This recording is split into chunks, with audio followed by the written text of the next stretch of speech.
Hello and welcome back to MathsBytes and video 9 of the binary number series.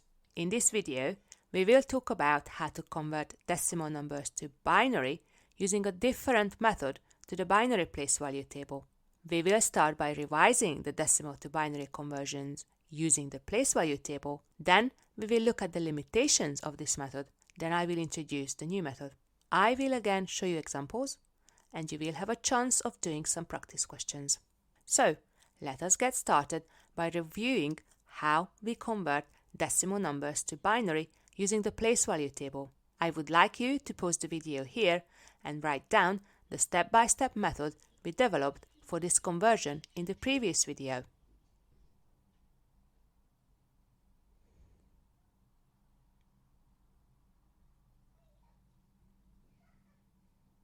Here is the exact copy of the 6-step method from the end of my previous video.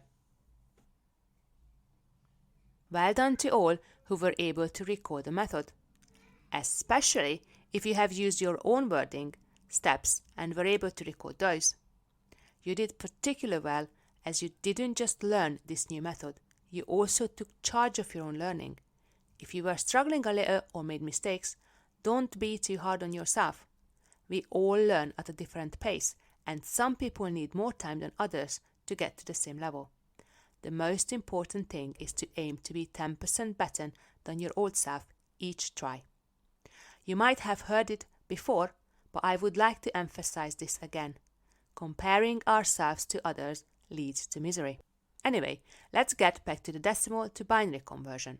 Why do we might need an alternative method of conversion? Well, this place value method does work, but it is somewhat slow and a little clunky, especially if you cannot use the calculator. All those subtractions do take quite a bit of time doing in our head or on paper. So let us think about what happens during this conversion at a deeper level. What we essentially do is repeatedly subtracting the place values from the decimal number.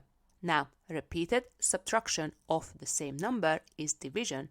And remember, we are taking away exponents of 2, so those are repeated subtractions of 2. Therefore, the question arises, can we do division by 2, which is essentially halving a number, instead of subtracting? Now, let us do an example and try to figure out how this might work. First, we have to think about how dividing by 2 works. So, let us divide 14 by 2. This is quite simple. We just have to halve 14 and get the answer of 7. Now, what would happen if we needed to divide 15 by 2? This is somewhat different as 2 does not go into 15 exactly. The exact answer to this division would be 7.5, but there is no way for us to record this in our binary numbers. In binary, we can either have 1 or 0. There is no half. However, if we think about the division by 2 in terms of remainders, then there are only 2 remainders, 1 and 0. If 2 goes into the number exactly, the remainder will be 0, and if 2 doesn't go into the number exactly, the remainder will be 1. Let us try to convert 57 to binary using repeated division by 2 or halving and keeping record of the remainders. 57 divided by 2 is 28. Remainder 1. We still have 28 to halve, so let us do it. 28 divided by 2 equals 14, remainder 0. Now is only 14 we have to halve. 14 divided 2 is 7, remainder 0. Next we have to halve 7. 7 divided by 2 is 3, remainder 1. Now halve 3. 3 divided by 2 equals 1, remainder 1. Next halve 1. 1 divided by 2 is 0, remainder 1. Now the next number we would have to divide by 2 is 0, but 0 divided by anything is always 0, so the process had finished. We have done 6 steps, all of which was halving. You may or may not find these halvings easier than the binary place value table method, but I think it is faster to halve 57 than take 32 from 57. But you might not feel the same way, and that is fine. All I am asking in that case is to stick with this video, as in a few minutes I will make this method a little simpler. The remainders do look like a binary number, so let us check if this is the binary equivalent of 57. Copying the remainders down, we get 1, 0, 0, 111. Is this the same as 57? Let us do a quick conversion using the shortcut method from video 7. The place values that go on top of our binary number are 1, 2, 4, 8, 16 and 32. We use 32, 4, 2 and 1. That adds up to 39. Something is wrong. Where could we have gone wrong? Again, let us think about what happens here at a fundamental level. First, when we keep dividing by 2, first we divide by 2 once, then again, and so on. So by the time we get to the last division by 2, we have done the division many times. This is basically the equivalent of taking out the largest place value. However, when we copy the remainders top to bottom, we equate the first division, which is supposed to be the smallest place value, to the leftmost digit, which is supposed to be the largest place value. Therefore, if we copy the remainders from bottom up, which is the largest place value division, to the smallest place value division, we should end up with the correct binary number. Let us try it. Copying the remainder column bottom up gives us the binary number 111001.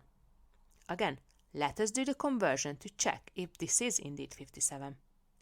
The binary place values on top of the number will be 1, 2, 4, 8, 16 and 32 again.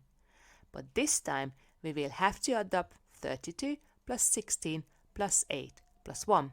32 add 8 is 40. 40 add 17 is indeed 57. I don't know about you, but I do like some nicely organized work when I do maths, or as a matter of fact, anything. So let us set up a table to aid our calculations, especially the recording of division and remainders. The headings will be decimal, or DEC for short, even, and the last heading is remainder, or REM for short, like this. In the first step, we place our decimal number we want to convert into the first cell under the DAC heading. Then we divided this number by 2 and recorded the remainder. However, with the table, I would like us to make our life easier. When we divide 15 by 2 and say it is 7 with a remainder of 1, what we could do, and it will have the same effect, is to take 1 off from 15, get 14, keep the 1 as the remainder and divide the 14 instead. Even numbers are much simpler to halve, and we might as well make our life as simple as possible. The best way to explain how this works is to demonstrate it through the same example we used earlier, so you can see the similarity and the difference between the way I lay out the numbers in the table and the line-by-line division earlier. Let us convert 57 to binary again using the table. So the table would look like this at the get-go. If the number in the DEC column is odd, we take 1 of it and write down that even number into the even column and record a remainder of 1 into the REM column. If the number in the DEC column is even, then we just copy this over and record a remainder of 0. 57 is odd, take 1 of it to get 56, copy this to the even column and record 1 into the REM column. If the number in the decimal column is odd, we take 1 of it and write down that even number into the even column and record a remainder of 1 into the remainder column. If the number in the decimal column is even, then we just copy this over and copy a remainder of 0. 57 is odd, take 1 of it to get 56, copy this to the even column and record 1 into the remainder column. The next step in the calculation is to halve the number in the even column and record it in the next cell in the decimal column. This is essentially the same as the second row was in our earlier line-by-line division. Half of 56 is 28. This goes directly under 57. Then repeat what we did in the first row. 28 is even, so we just copy this over to the even column and record a remainder of 0. Next, we keep doing the step of halving and recording the remainder of either 1 or 0. So half of 28 is 14, which goes directly under 28 in the decimal column. This is again even, so we just copy over to the even column and record the remainder of 0. Keep going. Half of 14 is 7. That goes under 14 in the decimal column. 7 is odd, so we take 1 of it, which gives us 6. We record 6 to the even column and 1 into the remainder column. We are still repeating the same process. Half of 6 is 3. That goes under 7 in the decimal column.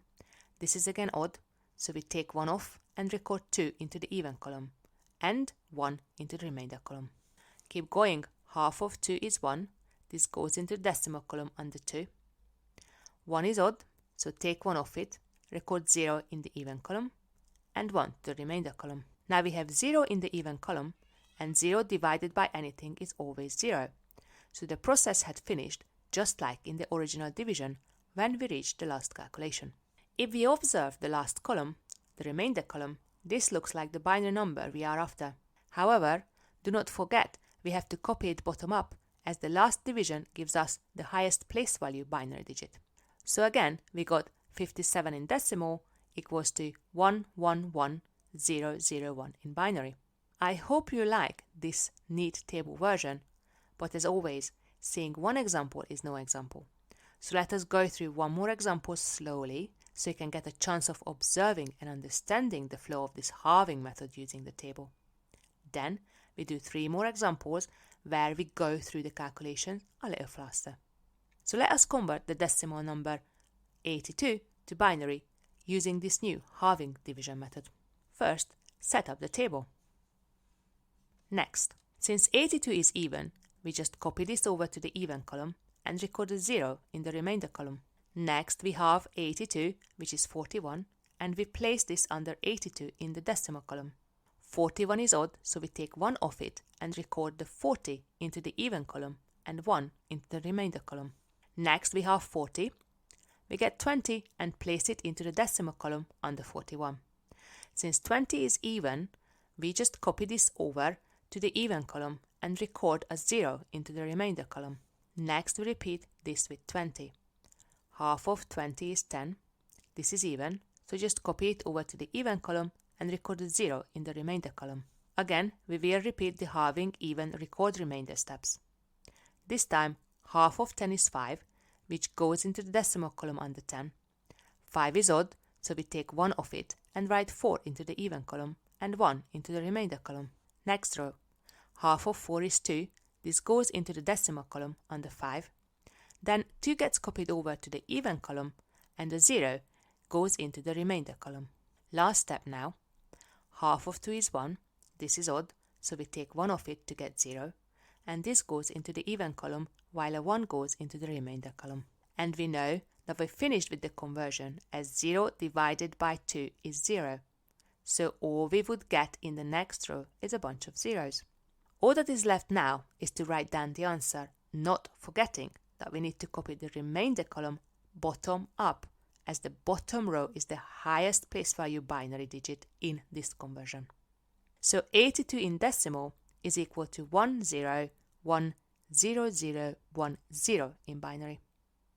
A quick check gives us 64 plus 16 plus 2, which is indeed 82. So we're all good. Now, in the next 3 examples, I will try to show you the process in a more natural flow, a way that you might do it. So let us convert the following decimal numbers to binary. 101 goes into the decimal column. Take 1 off it and copy 100 over into the even column and 1 goes into the remainder. Half of 100 is 50. This is even, so just copy over to the even column and record a 0. Half of 50 is 25. Take 1 of it to record 24 into the even column and 1 into the remainder column. Half of 24 is 12. This is even, copy it over to the even column and record a 0 remainder. Half of 12 is 6.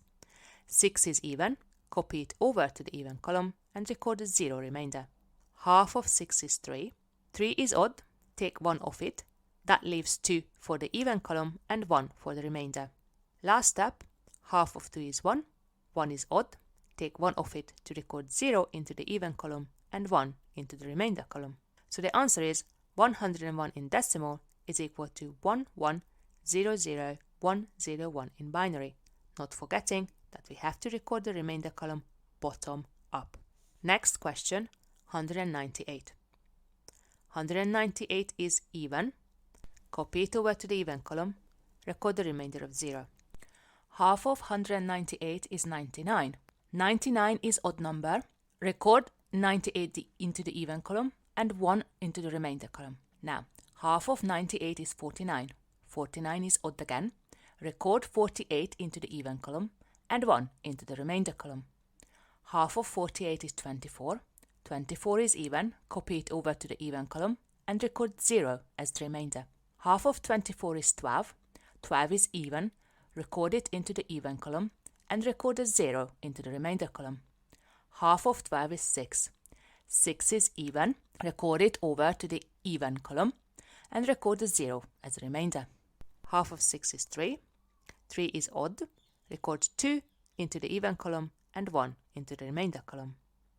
Half of 2 is 1. 1 is odd. Take 1 of it to get 0 into the even column and 1 into the remainder column. Again, we copy the remainder column bottom up to get the binary equivalent of 198, which is 11000110. The last example is 250. Let us start doing the table. 250 is even. Copy it over and record a 0. Half of 250 is 125. It's odd, so record 124 into the even column and 1 into the remainder column. Half of 124 is 62, so write that over to the even column and record a remainder of 0. Half of 62 is 31. This is odd. Record 30 into the even column and 1 into the remainder column. Half of 30 is 15, which is also odd, so put 14 into the even column and 1 into the remainder column. Half of 14 is 7. 7 is odd. Write 6 into the even column and 1 into the remainder column. Half of 6 is 3. 3 is odd, so write 2 into the even column and 1 into the remainder column. Half of 2 is 1. This is odd, so write 0 into the even column and 1 into the remainder column. Therefore, the answer to this conversion is that 250 in decimal is equal to 11111010 in binary. Now I hope you have a good feel for the process of decimal to binary conversion using this halving method. So I would like you to try out the following examples. Again, pause the video here and do give this exercise a try. Most maths learning happens when you try your understanding on new problems. This is also the opportunity to iron out any misconceptions.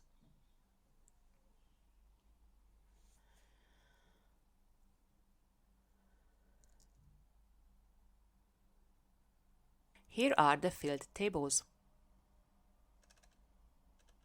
So the final answers are 123 in decimal is equal to 11111011 in binary. 249 in decimal is equal to 11111001 in binary. And 312 in decimal is equal to 100111000 in binary. I hope you have gotten these calculations right, but don't be harsh on yourself if you didn't. If someone is exposed to a new skill or calculation method for the first time, how realistic is to expect them to get it absolutely right? Just remember, studying is a marathon, not a sprint. Make sure you practice the new skills you have to master so that you can perform your best at the exam or whenever you need to use the new skill. Now we are at the part of the video when we review what we covered. So, in the first part of the video, we have reviewed how to convert decimal numbers to binary using the binary place value table. Then we established that while this method works, it is a little time consuming given all those subtractions we have to do. It can be especially slow if one is not allowed to use the calculator. Then we realized that repeated subtraction of the same number, in our case the 2, is division. So we looked at a method that involves dividing the decimal number by 2 and placing the division into a neat table. This table has handy headings such as decimal, even and remainder, so that we can keep better track of what is happening. This method is faster as halving something comes a little more natural to us than subtractions, but this method also needed some careful consideration, especially that the last division is the division that gives us the highest place value digit in the binary equivalent. So, the final answer in the remainder column needs to be copied from bottom up to give us the correct binary answer. After I demonstrated 5 examples, you also had a chance of doing 3 practice questions. I do hope you took this opportunity and tried your hands at these conversions. Do let me know which method you prefer in the comments below. And there is absolutely nothing wrong with preferring the binary place value table method for converting decimal numbers to binary. That method also works perfectly fine. It is more important for you to have a working go-to method than trying to impress someone with how many ways you can do the same calculations. The end goal is to empower you to do decimal to binary conversions one way or another. In the next video, we will spend some more time with this halving method and we'll observe its properties and use this to create a way to find potential mistakes in your working. Then we will also come up with our own step-by-step instructions for this halving method, so we have something to come back to. Until then, keep learning, one byte at a time.